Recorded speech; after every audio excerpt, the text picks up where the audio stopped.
Коомдук биринчи каналдын телегүзөт программасы Ысык көл облусунун аймагына атайын иш сапары менен жөнөп жатат. Анда Ысык көл облустук жол кыймылдарынын коопсуздугун камсыздоо башкы башкармалыгынын инспекторлору менен рейдтик иш-чара жана Ысык көл облусунун аймагындагы акыркы учурларда катталып жаткан кылмыш кырсык окуяларын чагылдыруу максатында жөнөп жатышат.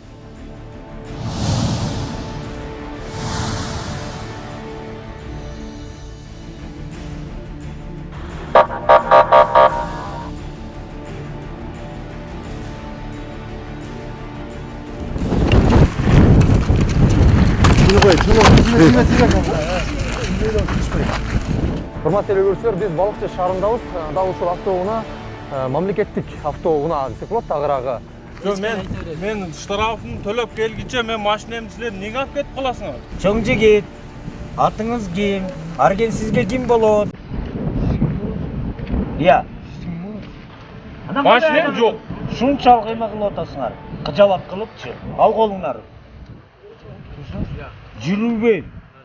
Менин автоунаамды мыйзамга жат түрдө ээлеп алды деген арызын жазып берүү үчүн келди.